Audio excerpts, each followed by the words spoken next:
What is up, everybody? It is Alex from Heavy New York calling from the Alto again, and this time we are here with Austin Meade. It is great to be able to talk with you. Thanks for coming on the show today, man. Thanks for having me. Yeah, man, it's awesome to have you here. Your show at Mercury Lounge that I saw not too long ago was an absolutely awesome experience. Fantastic live, intimate show to bring like a real, intimate. It was a very intimate rock show, but it also had stadium quality behind it. You know what I mean? Like whether I was watching like a dive bar show or watching Guns N' Roses in a stadium, it fit the best of both worlds. That was a great time. That's funny. Yeah, that was an interesting day. Some of the folks that I work with are from New York, with the label and stuff, and so we went out and had dinner and had a bunch of sake bombs, and then I guess the band before us went over their set time by like 15 minutes. So I was like, well, I guess I'm doing the same. Let's rock and roll. And I just remember the sound guy was back there trying to tell me to crank it down. I'm like, I got people here. I'm not gonna walk away from this. So it was the classic story of I don't know, just a grumpy sound guy. It was a very New York experience for me. I heard a story. I don't know if you encountered it. I forgot where. I think the club was like somewhere in California, and there was this guy who was always telling people to turn their amps down, and he was like notorious for that. So a lot of the guitar players would just go and like pretend to tweak the knobs a little bit, and then be like, "Okay, that's good," and then just carry on. So you could easily fake it anytime they tell you to turn it down. Yeah, for the most part, we we generally start traveling with their own guys now. So if they tell me to turn it down, I'm like, "Did you just tell me to turn it down?" Because that ain't happening. But telling a rock star to turn down their amps is one of the worst things you could possibly tell somebody to do.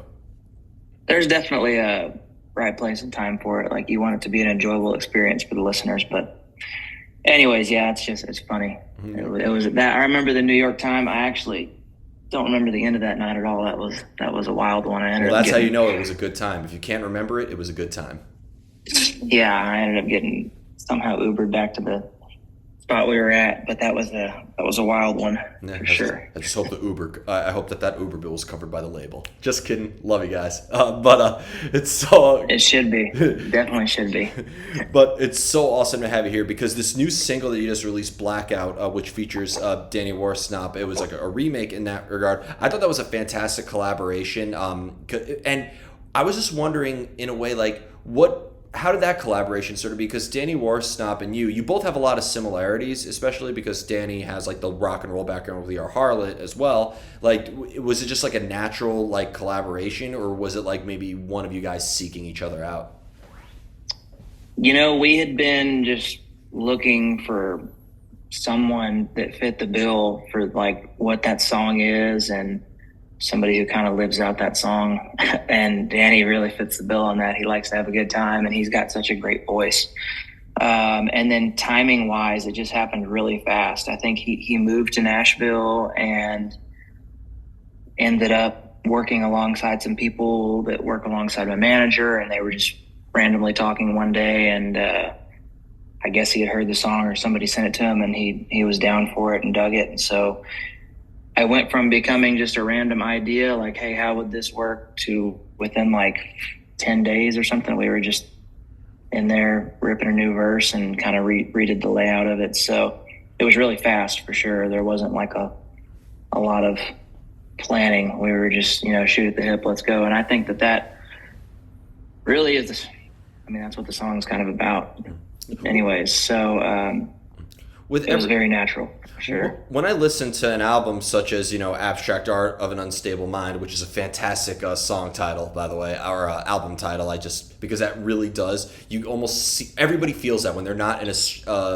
a thinking straight. Everything just seems to be very unrendered and seems to be very chaotic, and it makes for either a very deteriorating time or a great source of artistic inspiration. When you're making a song or an album, does it begin with a vision or a goal in mind, or do you just kind of have to like go into it and sort of let things sort of fall into place? For that record, I actually started that record with the song Dial Tone. That was the first one that we had written for that group of songs. And the chorus of Dial Tone says, memories of when we were young, before the alcohol and the drugs. Do you ever think about how it was when I was somebody you loved? So that was, I would say, like the anchoring lyrics for me and the rest of that writing process. And I always wanted to do a record where I was kind of writing about characters. So there are 4 or 5 characters that I had in mind that I would always just start a song describing something about that character and just kind of see how far we could take it. So for me, that song is kind of like a movie or some sort of book. I'd love to be able to, visually illustrate that at some point. We did a little bit of that in the music videos for Varsity Type, Red Roof Estates, and Rose Romance. It was like a 3-pack of videos that had the same people on screen and everything. But yeah, that was a very character driven record. And then, Black Sheep was the record before that. That was a lot of, writing about how I felt, myself and everything about the situations that I was in with the music scene and just business and everything. And then Blackout was just a really honest moment. Pretty self-explanatory, So, I think the reason that song resonated with folks is just because it's so honest. Do you, depending on what the material is about, whether it is talking about characters as in abstract art or something more personal, like, such as Black Sheep or whatever, does it maybe resonate with you differently, or do you feel like you maybe channel a different energy into that music depending on the content of it? Like even in the creation side or performing it? Both. Yeah, I think it's definitely I have fun doing both. I have always believed that if you only write about yourself and your personal experiences, then you're kind of full of it. How many records can you put out that are just about yourself? It's like, damn, dude, you need to get out of the house some. But I really enjoy both. I think that writing about a character or a situation or something that you didn't necessarily live yourself, it gives you a chance to kind of live in a dream world for a little bit. I always enjoyed writing stories when I was little in English class and everything. And you get to like make up a short story and you get to pick the title and you get to pick the characters and what happens to the characters. And I always love that. And it's probably a reason I like, certain TV shows and certain movies is when I see like a really well written prompt or plot with characters, and I get really interested and just invested into the characters, I guess. So it was fun to kind of go that direction with the music. But I definitely think there are certain songs that resonate with more people than others. We have a song called Happier Alone, and that seems to be it's a very simple song, but just that thought of you could be happier alone. Still, that song came out, I guess, 4 years ago, and it's still technically our most popular song. And I get a lot of people messaging me just saying, that song helped me make a decision to whatever, leave a job, leave a relationship. So it can be a very simple thought that leaves people feeling some type of way, bigger than that, which is kind of where you want to leave it at, to where it can be, people can feel like that thought can be tailored to them, or like it's their song, or that song is about them or their situation or their thought. And I could have meant it that way or could not have. It's really, that part doesn't matter, because however you feel about that song, if that makes you feel a good way, or if it makes you feel a sad way and lets you get some emotion out, then I think that's really what it's about. And first off, you mentioned something that I'm really glad to hear you say, because obviously every painting is a self-portrait, to quote the painter Henry Matisse. But like, how many albums can you make about your personal? Like, I'll never forget interviewing one band about an album they were putting out. It was representing some sort of trials or tribulations and very interesting stories. They do the album cycle for like a year and a half, 2 years, and then they come back with a new album. Oh, this album is very personal and a lot of like harsh. I'm like, I wasn't with the guy for like those 2 years 24/7, but like, really, dude, like, you got through a lot of fucking personal shit, man. Like, goddamn, like, are you almost looking for the trouble, or like? Yeah, I think that also just as you get busier in life, it's been a really busy couple of years for us, which is a beautiful thing. You just start to kind of shed the bullshit that doesn't really matter. So for me, it's been a beautiful thing, trying trying to just kind of like declutter my life and not worry so much about the stuff that doesn't matter. It's a hard process, it really is. But once you find yourself kind of shedding all that stuff, then I don't know. For me personally, it's felt like it's made me less selfish than I was early in my 20s and, obviously late teens. But I'm 31 now, so uh, I would just feel so ridiculous if I was in my mid 30s and I just had 9 or 10 records about myself only. What's the point in that? Do you think of these ideas or like lyrical ideas before you put pen to paper on music, and that can maybe help determine the sound of the music? Or do you need kind of like a full musical arrangement before you could say, okay, this is what the song is going to be about? No, for me, it always starts with some kind of, whether it's a simple melody, it could be like on Blackout, the la la la la la, whatever that is. It could start with that. But a lot of times it's like just a grouping of words. Blackout. I was in the shower one morning and I'm like, oh fuck, I went straight back to Blackout the previous night, and so then I'm like, oh, that's an interesting thought. Like, you can't get away from it. You just keep going straight back to it. So it's usually a small couple of words that I try to really base all the feelings around. There's a song off the Abstract Art record called Violation Delight. Just to give an example, I just thought that the words violation delight, I've never heard those two words next to each other. And so in my head, I'm like, how much can we play into these two weird words being right beside each other? Like, what can that mean? And so for me, violation delight, like the act of that, I made it, turned it into like an action. And for me, that was like calling back your ex's best friend and making something happen there just to piss him off. It's like so spiteful, but it seemed like that fit the words violation delight so well. So like, that's what that song is about. You mentioned Abstract Art of an Unstable Mind.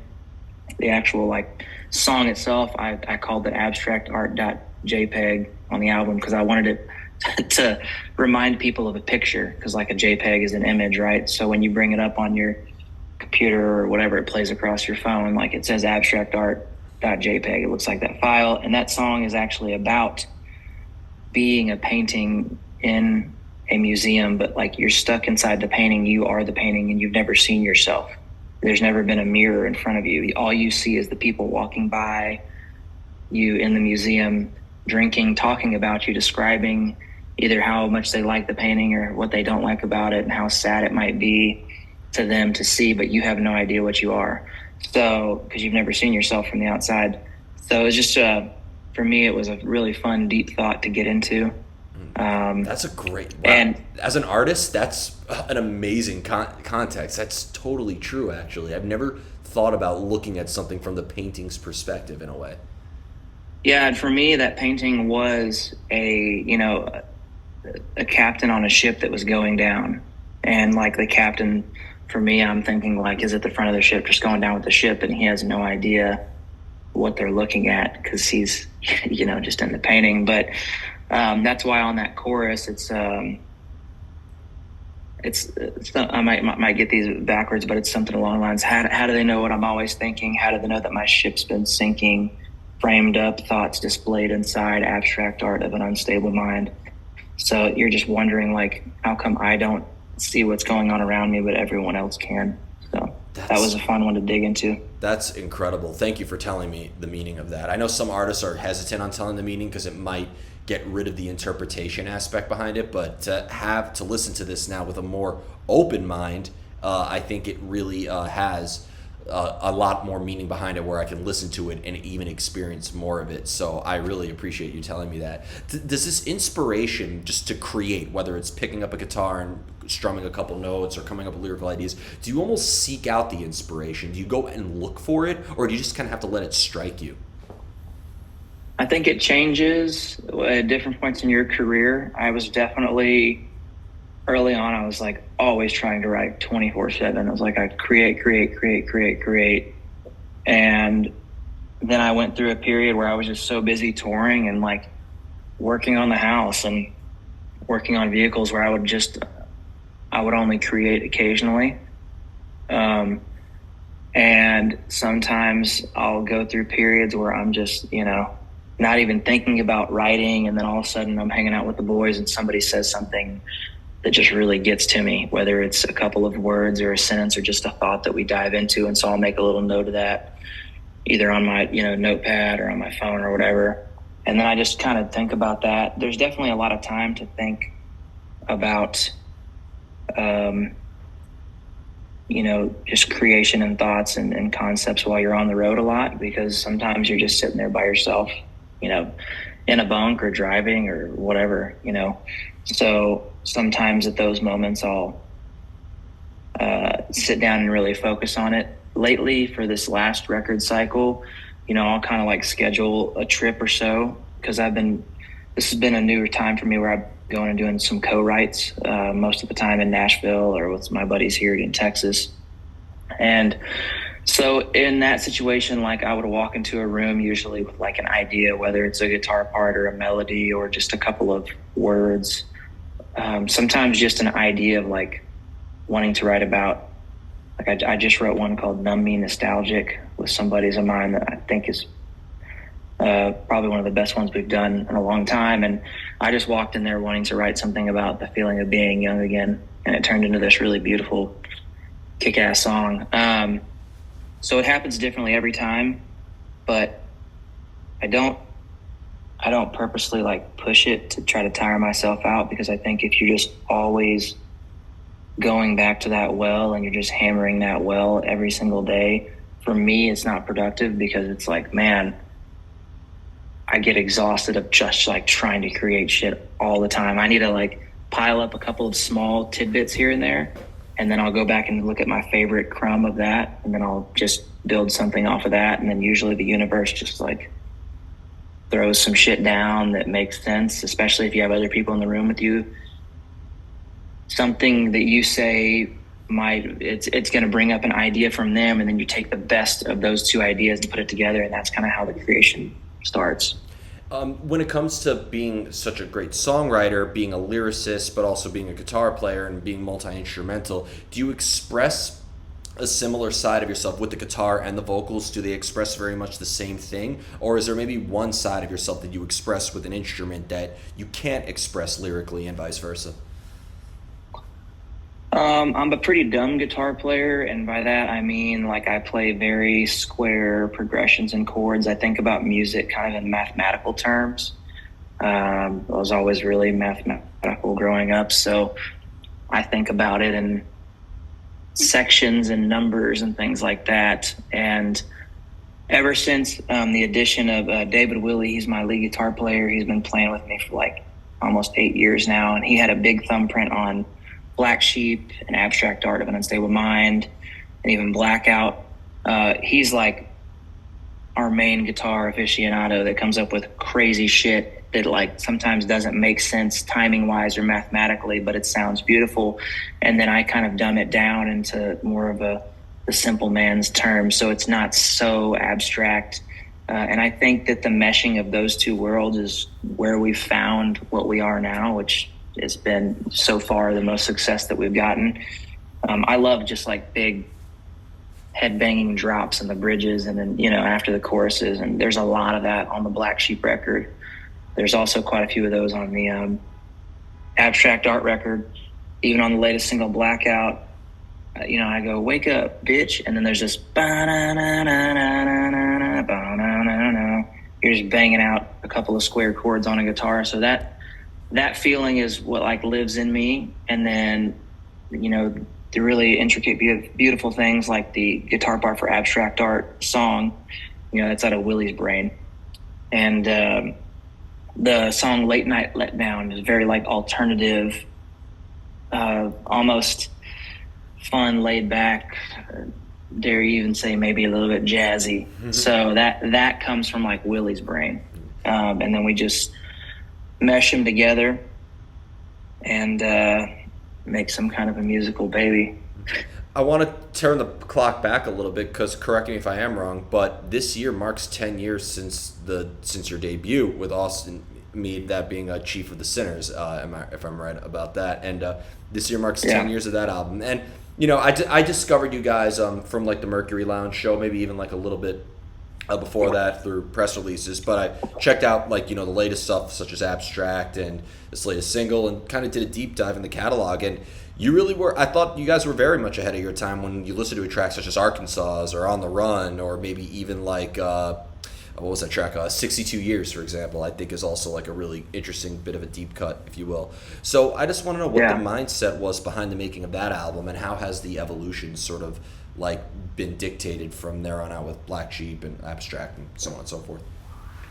So I made Chief of the Sinners when I was in college, and I, had just started creating my own music. There was a while where I was just playing drums for other people and doing the cover band thing, and then I ended up in this songwriter competition somehow in Stephenville, Texas, called Larry Joe Taylor Songwriter Competition. I actually did it 2 years in a row, and I lost both years, but I was like determined. I was like, I'm gonna win this son of a bitch.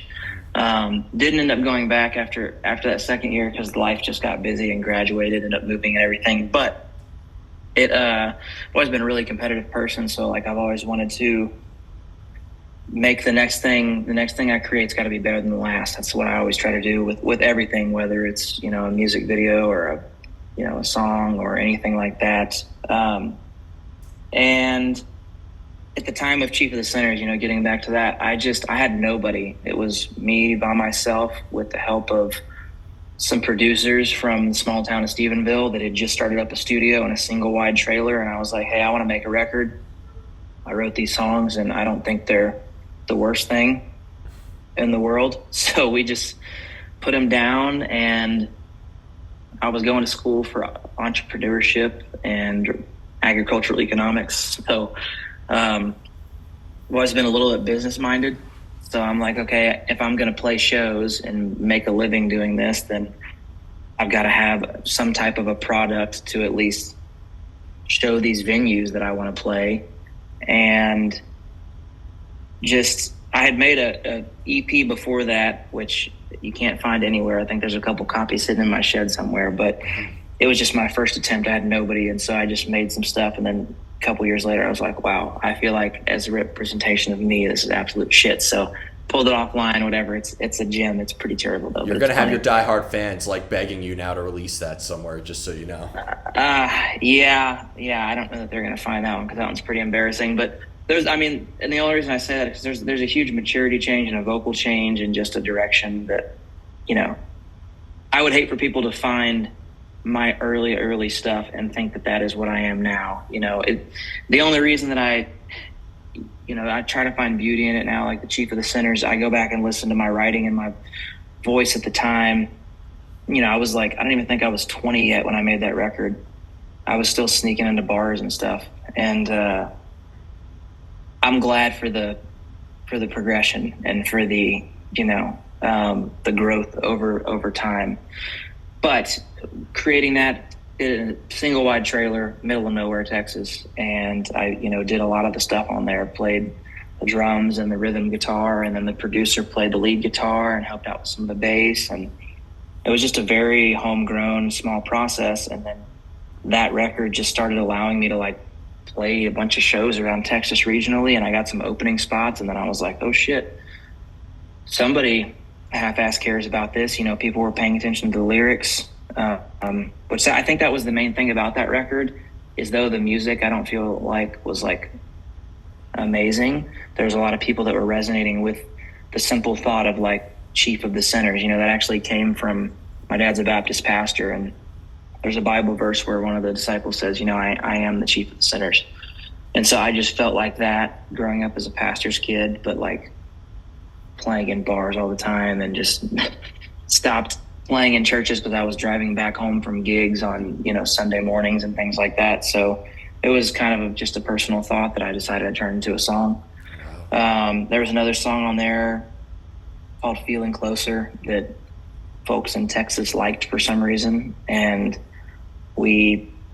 I hired my first radio promoter at the time and paid all the money I had to try to just get that song in front of people, in front of radio folks in Texas. And at the time, Texas radio was a really big thing. There was, if you got on a couple big Texas radio stations, then you could sell 200 tickets here and 300 tickets here, and you could play their radio festivals in Texas and Oklahoma, and these are big states, so like you could make a living doing that. So I was like, fuck it, I'm building a business, let's go.